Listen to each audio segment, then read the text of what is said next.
Hello, my friends. Welcome back. I want to ask you something today. Have you ever worked very hard at something? Have you ever tried your best and still felt like it was not enough? Like you failed?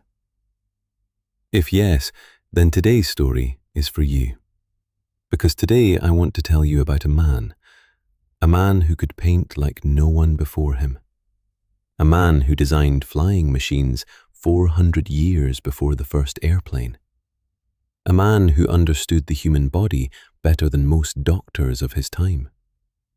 A man who studied rivers, mountains, light and shadow.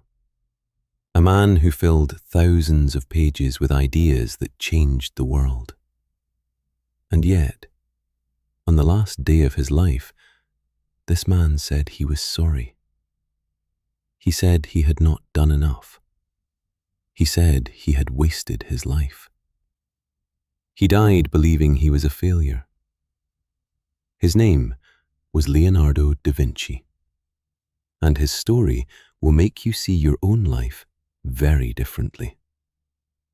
If you enjoy learning English through stories like this, please subscribe to Timeless English. Every week, we bring you a new story from history in slow, clear, simple English, just for you. Let us go back, more than 500 years ago, to a small village in Italy. The village was called Anciano. It was a quiet place, green hills, olive trees, warm sunshine. On April 15th in the year 1452, a baby boy was born. His mother was a young woman named Caterina. She was not married to the baby's father. In those days, this was a serious problem. The baby's father was a wealthy man named Ser Piero da Vinci. He was a lawyer. He was respected in his community. But he did not marry Caterina. He married another woman. And so the baby grew up without his mother and father together. He was named Leonardo da Vinci, Leonardo of Vinci, named after the small town where he was born. Leonardo grew up in his father's house, but something was always a little different about him. He asked too many questions. He was curious about everything. Why does water move the way it does? Why do birds fly and humans cannot? Why does light look different in the morning and at evening?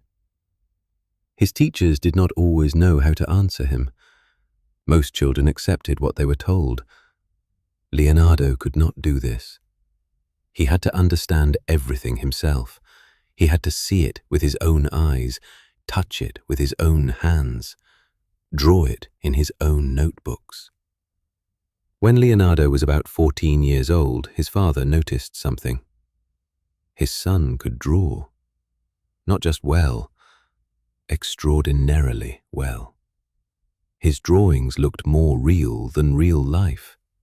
His father took one of Leonardo's drawings to a man named Verrocchio. Verrocchio was one of the most famous artists in Florence. Florence was the greatest city of art in the world at that time. Verrocchio looked at the drawing. He was silent for a moment. Then he said, "Yes, send the boy to me." And so Leonardo entered the workshop of Verrocchio. A workshop in those days was like a school and a studio together. Young artists learned everything there: how to mix paint, how to prepare a canvas, how to sculpt, how to build. Leonardo was the best student Verrocchio had ever seen. He learned faster than anyone. He noticed details that others missed. He asked questions that made even his master think. There is a famous story from this time. Verrocchio was painting a large religious work. He asked Leonardo to paint one of the angels in the corner, just a small part of the big painting. When Verrocchio saw what Leonardo had painted, he stopped. He put down his own brush. He said he would never paint again, because his student had already surpassed him. Leonardo was not yet 20 years old. By the time Leonardo was 30, he was famous in Florence. But he was also restless. Florence was not enough for him. He wanted more. He wanted to learn more, do more, create more. He moved to the city of Milan. He went to work for a powerful ruler named Ludovico Sforza. And in Milan, Leonardo began the most productive years of his life. He painted. He designed buildings. He studied the human body. He drew maps. He designed weapons and machines. He wrote about water and geology. He studied the flight of birds for years. For years. Just birds. Watching them, drawing them, trying to understand exactly how their wings worked. Because Leonardo did not just want to paint birds, he wanted to understand them. He wanted to build a machine that could fly like them. In his notebooks, he drew flying machines with wings like birds. He drew helicopters. He drew parachutes. All of this 400 years before the Wright brothers flew the first airplane. 400 years. He was not just ahead of his time, he was centuries ahead. But here is where the story becomes complicated. Because Leonardo had a problem, a very big problem. He could not finish things. He would start a painting and leave it for years. He would begin a project and abandon it. He would fill notebooks with brilliant ideas and never build them. People who hired him became frustrated. They gave him commissions, money to create something, and Leonardo would take the money and disappear into his studies. He was too curious. Every time he started one thing, he noticed something else that interested him, and he would follow that new idea, and then another, and then another. Like a man who starts walking toward one destination and keeps stopping to look at every flower along the road. He never arrives, but he sees everything. One of his most famous paintings, The Adoration of the Magi, was never finished. A huge bronze statue he designed for Milan, never built. Dozens of architectural plans, never constructed. Hundreds of inventions, never made. The frustrating genius. The man who could do anything, but finished almost nothing. And then, in Milan, something happened. Something that would make Leonardo da Vinci immortal. A monastery, a place where monks lived and prayed, asked Leonardo to paint something on their dining room wall. The room was called the refectory. The subject was the Last Supper, the moment when Jesus sat with his 12 disciples for the last time before his death. Leonardo agreed, and then he disappeared into the work. He spent 3 years on it. 3 years for one wall painting. Some days he would arrive very early in the morning. He would stand in front of the wall and stare at it for hours, without lifting his brush, without painting a single stroke, just looking, just thinking. The monks were confused. The abbot, the leader of the monastery, complained to Ludovico Sforza. He said Leonardo was lazy. He was not working. Sforza asked Leonardo to explain. Leonardo said something important. He said that great artists sometimes need to think. The mind must work before the hand. And then, one day, after hours of staring, Leonardo would suddenly begin to paint. His hand would move quickly, brilliantly, for hours without stopping. And then he would leave again. When the Last Supper was finished, people came from across Italy to see it, then from across Europe. It was unlike anything anyone had seen before. The emotion on each face was so real. The moment was so alive. The light was so perfect. Today, more than 500 years later, people still travel from around the world to see it. It is one of the most famous paintings in human history. But even after the Last Supper, Leonardo kept moving. He left Milan, he traveled through Italy, he worked for different rulers. He studied more, drew more, wrote more. And somewhere in all of this, he began another painting, a small painting, a portrait of a woman, a merchant's wife. Her name was Lisa Gherardini. But today the whole world knows this painting by a different name, the Mona Lisa. Leonardo worked on the Mona Lisa for more than 4 years. 4 years on one painting. He was obsessed with her smile, that small, mysterious smile. Was she happy? Was she sad? Was she hiding something? Was she laughing at the painter? Nobody knows. Leonardo never sold the painting. He kept it with him for the rest of his life. He took it everywhere he went. Even in his final years, when he could barely move his right hand, he kept the Mona Lisa close. As if it was unfinished.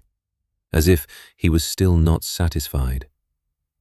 In 1516, Leonardo was 64 years old. He was old and tired.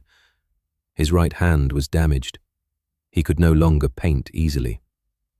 A young French king, Francis I, invited Leonardo to come to France. He offered Leonardo a beautiful house, a generous salary, and one simple request. "Just be here," the king said. "Just let me talk with you. Just share your mind with me." Leonardo accepted. He moved to a chateau, a grand house called Clos Luce in France. He spent his last years there. He continued to think, to draw, to write in his notebooks. But he knew his body was failing. He knew the end was coming. On May 2nd, 1519, Leonardo da Vinci died. He was 67 years old. According to the people with him at the end, Leonardo said he was sorry. He said he had not done enough. He said he had not fulfilled his duty to God and to mankind. He said he had wasted so much time. The greatest genius in human history, lying on his bed, apologizing for not doing enough. Think about that for a moment. The man who painted the Mona Lisa, the man who drew flying machines 400 years before airplanes existed, the man who filled 7,000 pages of notebooks with ideas about anatomy, engineering, art, botany, geology, mathematics, and music. That man thought he had failed. But here is what Leonardo could not see. He could not see the future. He could not know that his notebooks would be found after his death, that scientists hundreds of years later would open those pages and say, "He knew this already. He already understood this. He already designed this."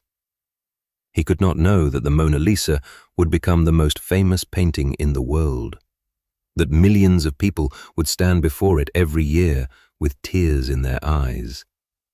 He could not know that the Last Supper would be reproduced more times than any other painting in history. He could not know that his name would become a symbol of human greatness, that 5 centuries after his death, people would still say, "Leonardo da Vinci, the greatest mind that ever lived." He died thinking he was a failure, but he was the furthest thing from a failure. He was the definition of what a human being can achieve. So, what can we learn from Leonardo? We learn that the feeling of failure is not the same as actually failing. We learn that the work we do today, even if it feels incomplete, even if it feels imperfect, may mean more to the world than we can ever imagine. We learn that curiosity is never wasted. Every question Leonardo asked, every bird he watched, every body he studied, every page he filled. None of it was wasted. All of it mattered. And we learn something else, something about our own journey. When you learn English, sometimes you feel like you are not making progress. You feel like you are failing. You compare yourself to others. You think, I should be better by now. But Leonardo da Vinci filled 7,000 pages of notebooks, and he still thought he had not done enough. If even Leonardo felt this way, then perhaps the feeling of not being enough is simply part of being human. It does not mean you are failing. It means you care. It means you are still trying. And trying, always, always, is enough. Thank you for listening to this story today. I hope it stayed with you. I hope it gave you something to think about. If you enjoyed this story, please give it a like, and if you want more stories like this every week, please subscribe to Timeless English. Until next time, my friends, keep learning, keep listening, and keep enjoying the beautiful journey of English.